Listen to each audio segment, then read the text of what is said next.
Hello, welcome to my Sunday from today. I have a read, and I'm just gonna go through it. I don't know. I think I saw some stories rolling out, but it's kind of later in the day.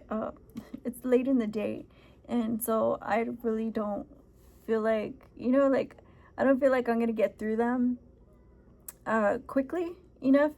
If I post them, I might post them on shorts. That way we just, get it out there. But other than that, I'll just, document them if need be and post them at a later date, maybe early in the morning or tomorrow.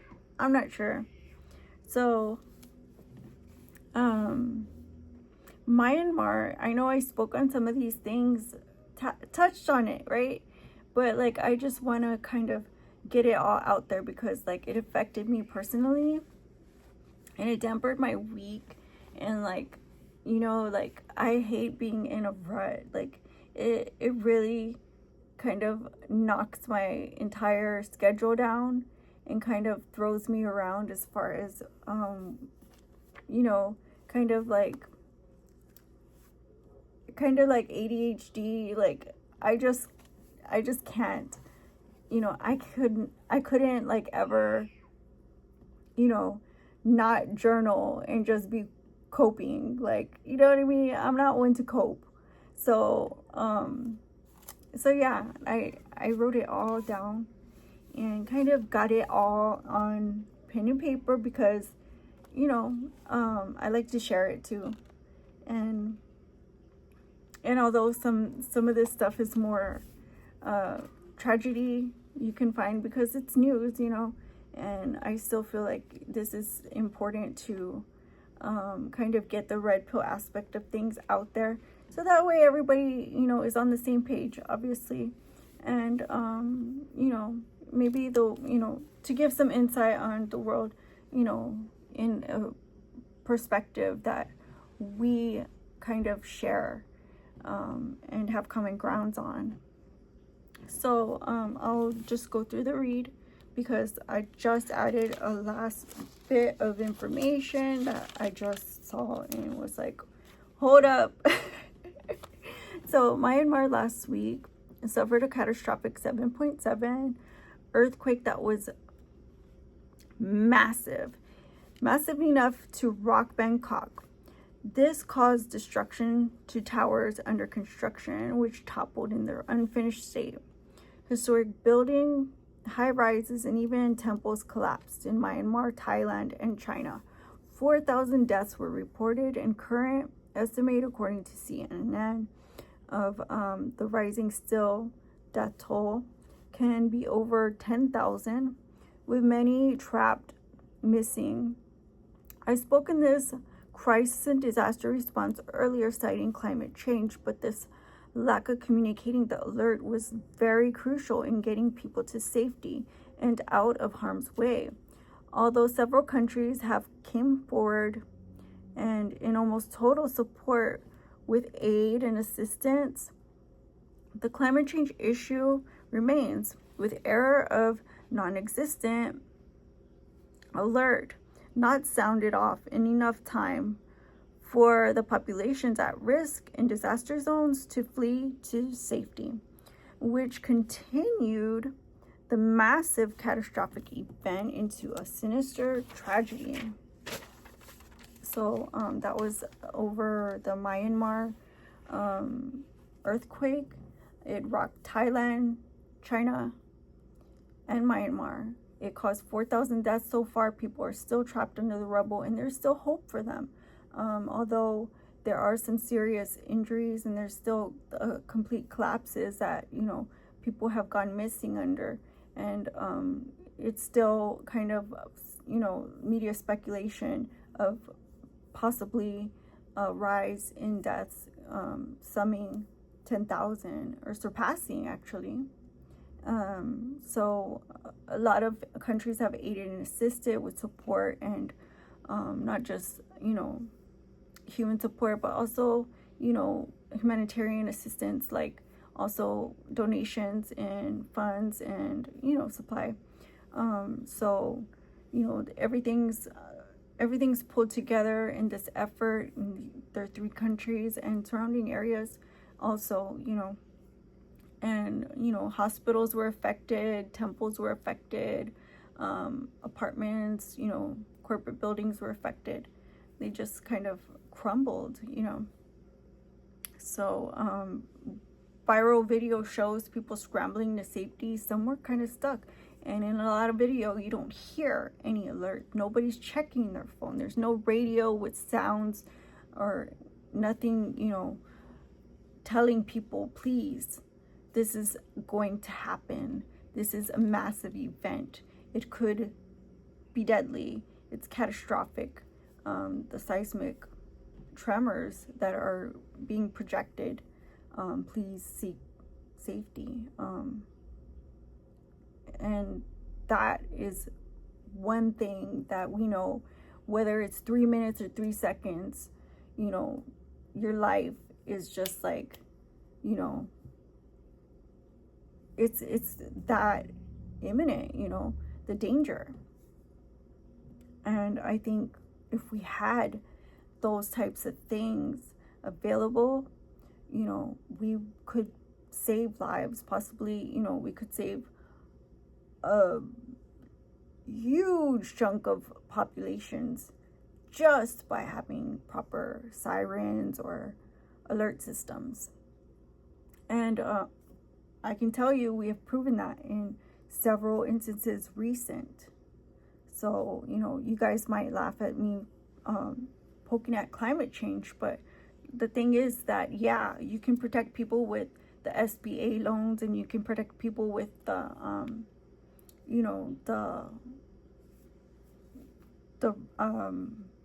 assistance provided to the populations in crisis situations, but that would be post disaster. And that's why I'm saying, prior to the disaster, we need to put money in climate change just for the alert systems, just for prevention of loss. And that would significantly impact populations, according to their health, public health and safety alone. So that's an important thing to take note on, and maybe could lead to future implementation and direct funding, for every single spot that's kind of needing this assistance, like to get the sirens going in their neck of the woods. And I think when we see something continuously happening, like a flood, an earthquake, a hurricane, we need to be more active and productive in preventing a loss, in that specific zone. That's why we call these type of areas, by their zones, flood zone, drought. We go on and on. Fire, wildfire zone or whatever. It's just like we know what is susceptible. And when there's a new occurrence, that should not go neglected or ignored. And as a matter of fact, I might even urge the possibility that we should, in fact, jump to assisting and aiding the population there, because that, is a surprise. And right away, we know a problem has been created. And because we don't have a resolution or any answers, the only thing we can do is devise a plan to prevent. And so what if we have a siren collecting dust? At least we have one. So you know what I mean. So now comes another topic. Yolanda Saldivar. She is the accused killer of Selena Quintanilla Perez, the Tejano star that she died when she was like 20 something. May she rest in peace. But this is about Yolanda, because they started trying to document her journey to parole, and people started wanting to interview her. And this is not surprising to me, because I've always, seen people kind of use her name as a filler for, materials when they're doing their newscast or, their broadcast. I see it a lot because it is part of the history of the Latinx community, but also I do feel like this was a person, who unalived a person, that died with dignity, and as a matter of fact, a star, a real superstar. She's Selena is a rock star, and I feel like to broadcast your, low grade show on a, on a alleged murderer, the exact person who was accused of the crime, is kind of low vibrational and callous. So, I don't feel like it's methodic and calculated and racist. I just feel like you need a little bit more empathy in your show. And so I wrote about it. Yolanda Salivar was denied parole. She was guaranteed her freedom to take place this year, but after realized their error in not documenting her reform, they slowly took her case to task, and after all was said and done, she was denied parole, possibly due to the lack of concern for her well-being, in which case people even took to social media by the masses to send her death threats, which remain overlooked by the app and platforms altogether. The failure of prison systems to fully evaluate their inmates concerns me, because they live behind the confinements of the penitentiary and don't have access nor freedoms to fend for themselves.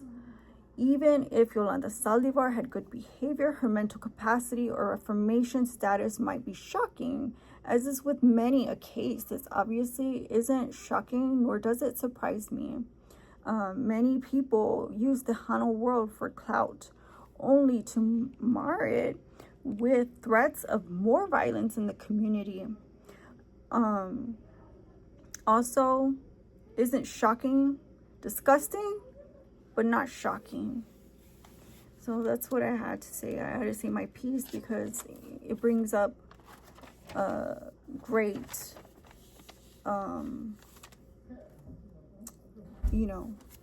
torn, hurtful,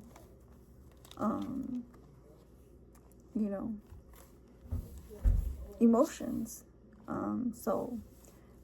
Although, I show my support as much as I can for reformation, it's still, Selena is a person, and I know that a lot of people use her for clout, the case for clout, and I know that she had a lot of fans, but what I'm seeing is not her fans or Tejano fans or any kind of genre of music fans. I'm seeing people, show up for the divestment of the Latinx community, and that is why I am saying what I'm saying, because I feel like you're reaching into a bag in your point of view, which is skewed and disgusting, when in fact she does have true fans. She does have family and friends who still mourn the loss of her. And every day,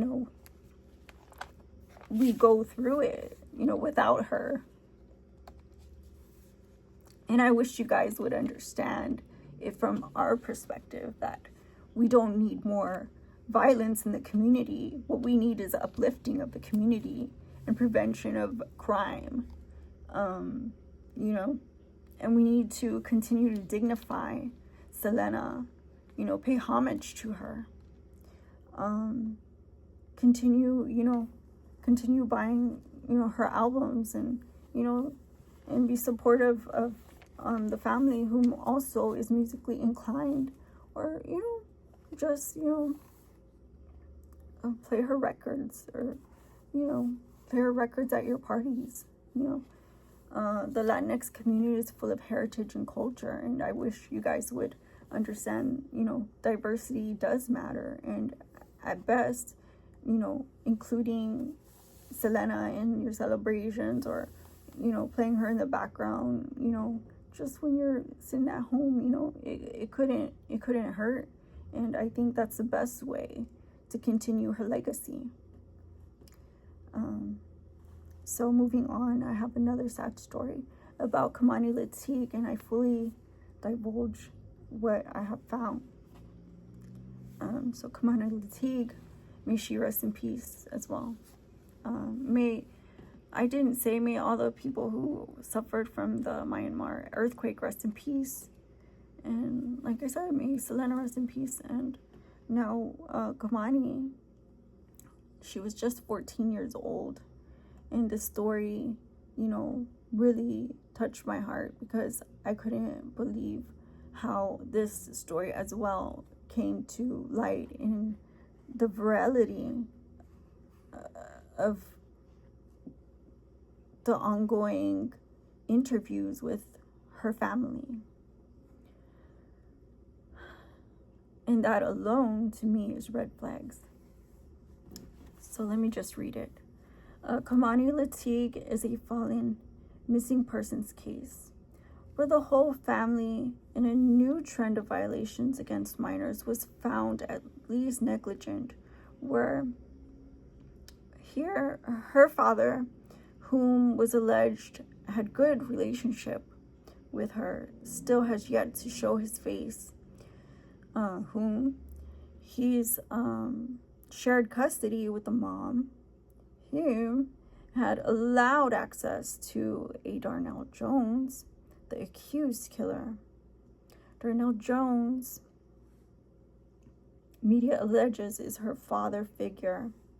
The baby mama terrorist had no relationship, romantic or otherwise, to this man. And at the time she was reported missing, the mother, for no given reason, dumped her child off to the grandmother's house. The only witness, the grandmother, to her, Kei'Mani Latigue's, disappearance. Yet, when she failed to report large amounts of blood on pajamas, the grandma, she found this case, actually this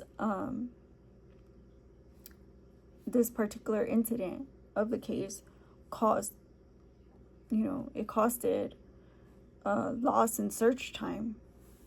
And although she did cite the pajamas and undergarments were left behind, she didn't report the large amount of massive blood loss on the garments. The alert went without that medical urgency implemented, giving Kei'Mani Latique, which would have given Kei'Mani Latique twice at least the search effort. So Kei'Mani Latique, like I said, 14 years old, her father, her biological father, was reportedly to have a good relationship with her. And although, like I said, the whole family's on, cam, chasing clout, trying to get interview offers and trying to give interview to whomever will have them, the father has not cammed up. He has not spoken up.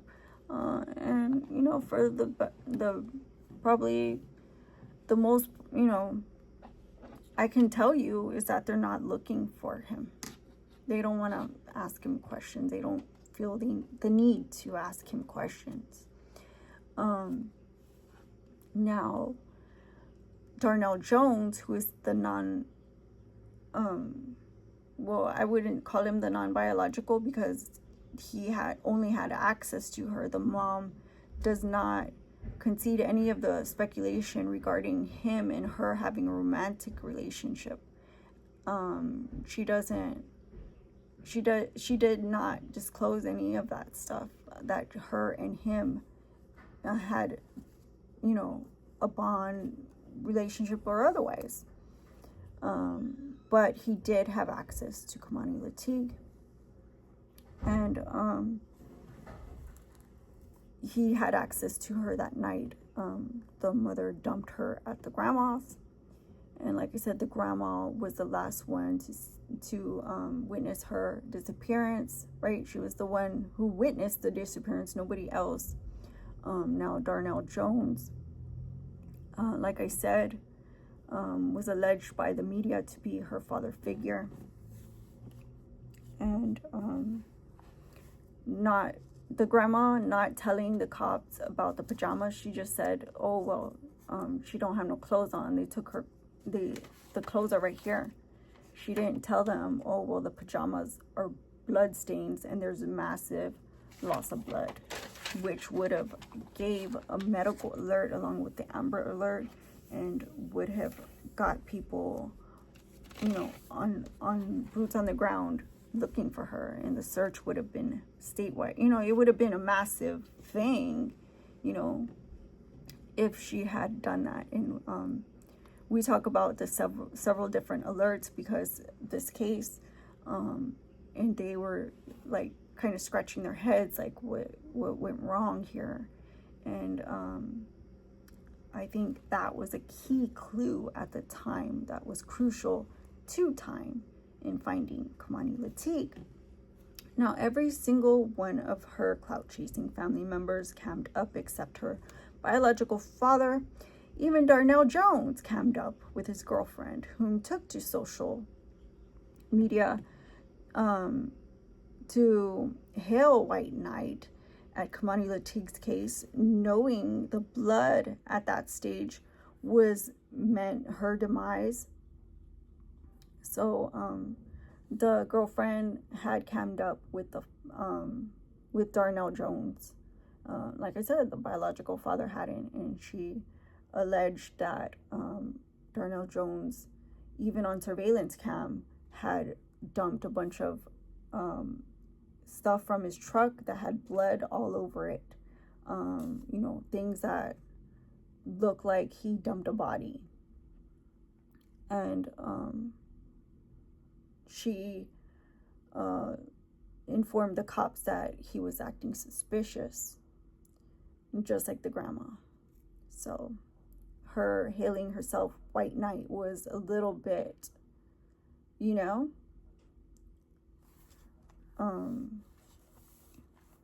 devious. So and although they have received every ounce of sympathy a community can offer, they continue begging interview with the insight, without offering the insight to Kei'Mani Lateef's legacy. So I just want to say that one more time. The clout-chasing family members that do continue offering, begging, and demanding interview or whatever, they have yet to offer, insight into Kei'Mani Lateef's legacy. So we know that she passed, but they're continuing to come up without giving us, what we want. We want to continue her legacy, and they stop short fully in that activity. Like they'll do the interview and they will stop at me, and I did this, and oh well, I try to do this. Yeah, I did that. Like patting themselves on the back for a supposed, heroic deed that could have positively impacted a tragic case of a minor, which makes no sense. And that's why I say they came up for the wrong things. And the right thing to do would be at least continue Kei'Mani Latigue's legacy, or putting spotlight on missing children, exploited children cases, or maybe starting donations to RAIN, an organization that helps in cases of incest, which entails the alleged crime that occurred here. Although I read otherwise, this is a classic case of bias and rape, me, and kill. The sodomy in this gruesome, heinous crime speaks for itself, and even involves Darnell Jones's cousin, who helped conduct this crime the night of, and still has also not been seen. The cover-up has me at spew. So if you think that Darnell Jones and the grandma and Kei'Mani Latigue were alone, no. Darnell Jones, when he was pleading that he didn't know what happened, his whole alibi that he gave with his girlfriend on cam was that he and his cousin, see, and that's the thing, the girlfriend didn't say anything until, you know, they suspected that she was in fact deceased. But he alleges his alibi be that him and his cousin were at the grandma's house along with Kei'Mani Latigue, whom the mom dumped off. So, you know, because when she was missing and the whole block was on watch, Ohio in alert mode, Toledo was boots on the ground searching, and every single update started reporting Kei'Mani Latigue's father arrested. Yet this was not the case, but clues to more biased undertones and neutrality to issues within the Black community regarding our youth. For once, allow us to grieve, not to exploit nor use our children for content. Rest in peace, Kei'Mani Latigue. May we continue to remember you as a rising athletic star, and for once, shine the spotlight into the darkness that continues in the heart that rings true to apathetic, victim-minded people all over the world. That all the spotlight be used for the good of the people, helping the community and protecting the vulnerable. After false reports of arrests were made, the grandmother was detained. She had went on a hiatus with zero contact. So they, in the mid-search, reported media outlets and otherwise, like, all these people just started reporting Kei'Mani Latigue's father was arrested.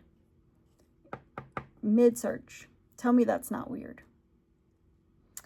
And tell me that girlfriend was not, you know, seeking clout, because the only way was because she leaked information about the case regarding what she had on her surveillance cam that she had yet to give to the cops. Because if they thought for a minute she was dumped and they had the truck that held her body in, you know, then they would have, you know, been trying to recover that body and not search for a victim who survived a kidnapping or abduction or what have you, ran away, and even whatever happened to her, they didn't know. They just knew to search for her alive. And, you know, and like I said, with all the blood information, all this stuff, you know, could have been an email. And even she needed an excuse. She had been seen throwing the bloody pajamas out and instigated a fight with her daughter as phones were out. So people were gathered in front of the grandmother's house after the body was recovered, right? And the grandmother charged at the daughter because obviously, she wanted to display a shit show for clout and virility online. Now, Kei'Mani's body was found and pulled from a field. The media reported it was in a house, which now holds a memorial and birthday tribute, complete with banners, flowers, and choice words for her family, by the way. Darnell Jones was in Columbus when a shootout with cops happened. He was taken into custody quickly and without hesitation.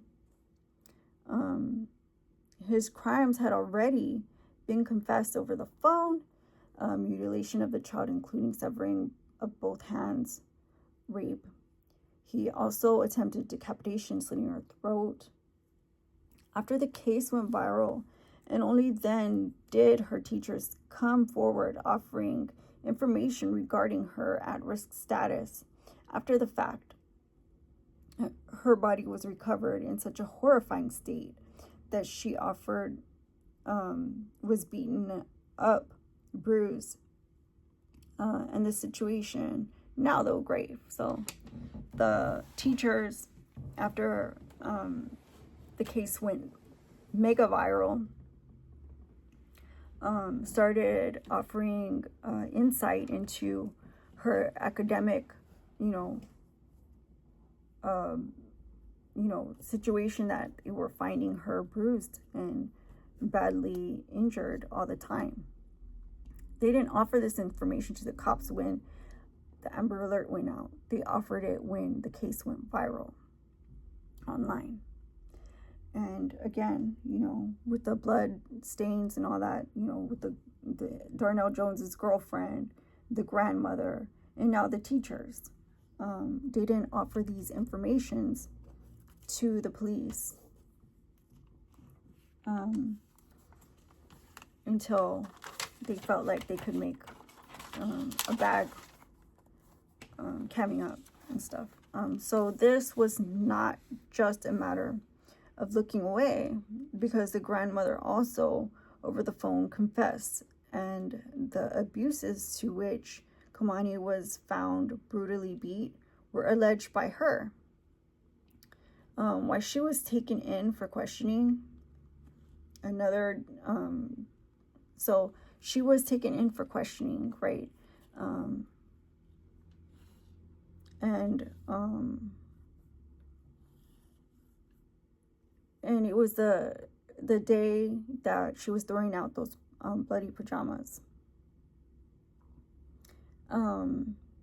But people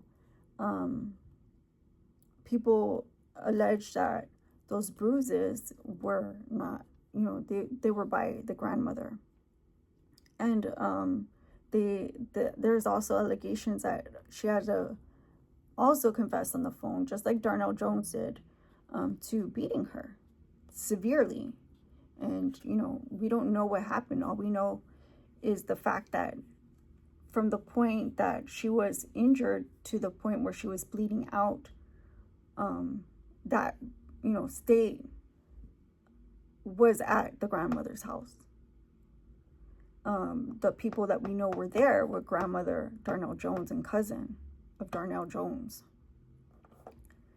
So between the time the mother dumped her at the grandma's house and the time she was found in the field, it wouldn't matter, because although, the grandmother must have known, because she didn't report the bloody pajamas, right?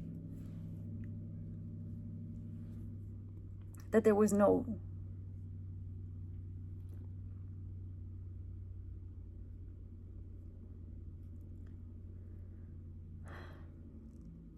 use in reporting the bloody pajamas, because she knew she had been beaten so, at least by her own hands, according to what she confessed over the phone.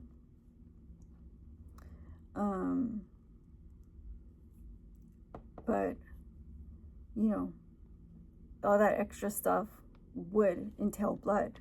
So all that mutilation and sodomy happened while all three were there at the grandmother's house. Between the time, you know, that she was there and the time he put her in his truck. So when he was at the grandmother's house, and cousin and Kei'Mani Lateef, that's the time that she was raped and sodomized, mutilated, raped, and killed at the grandmother's house. That is why you find bloody pajamas.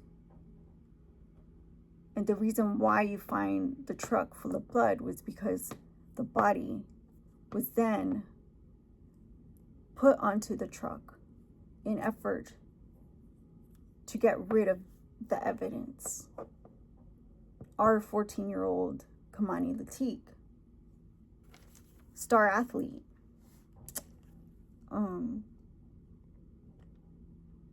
so it doesn't matter who done it. Those were the three there, alleged by their own, you know, confessions. They were the three there. It doesn't matter who done it. All we know is we don't, there was a search party, but, for nothing. And, and even if they did those Amber Alerts, the grandmother was, giving, and that she didn't relay that information because she didn't feel it was vital. Because, Kei'Mani Lateef had already passed.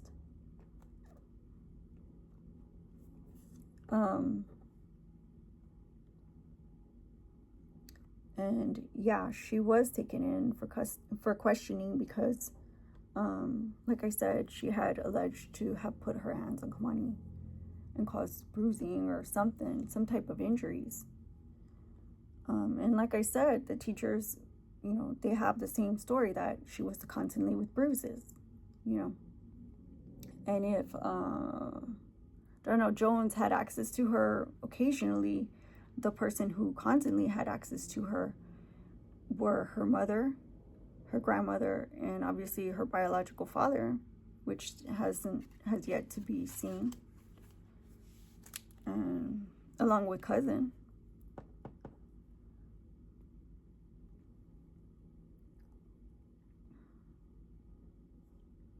Another devastating loss felt by everyone around the world. And even though strangers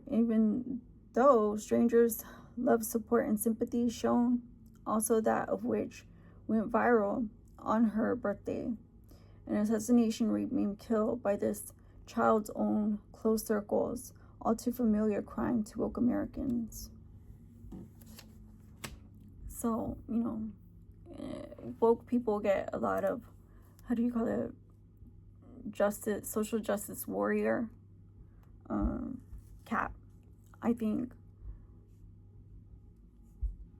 But, for the most part, we're the ones who file this in our brains because it registers and echoes, the uncomfortable truths that we find in societal loopholes.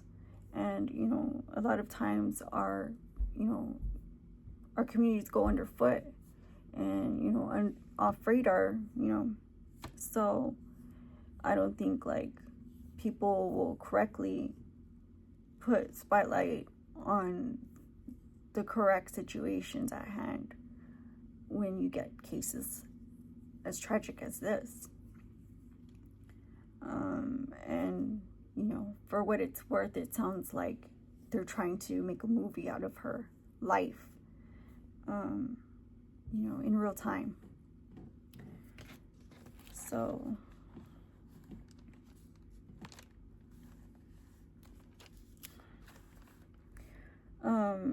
Chester Community Charter School,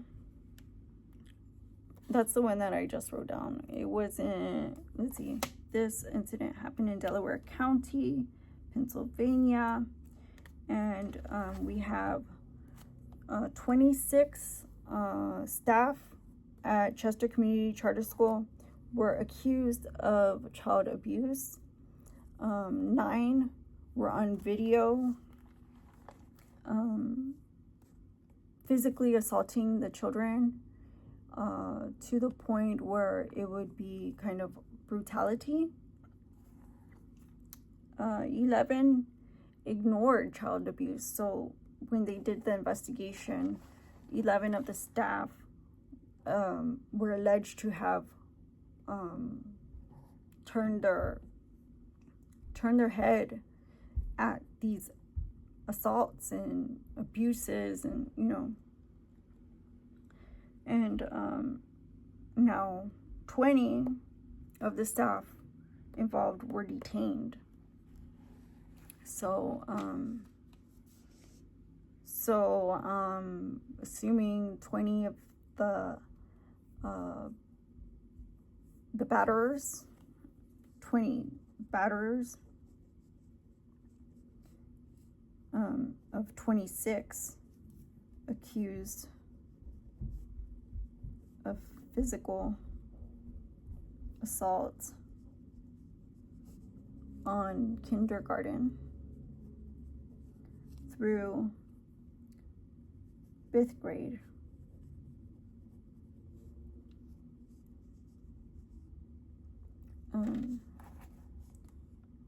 School kids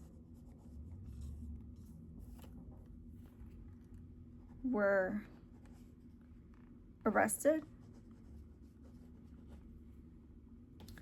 and so this is just now coming out today.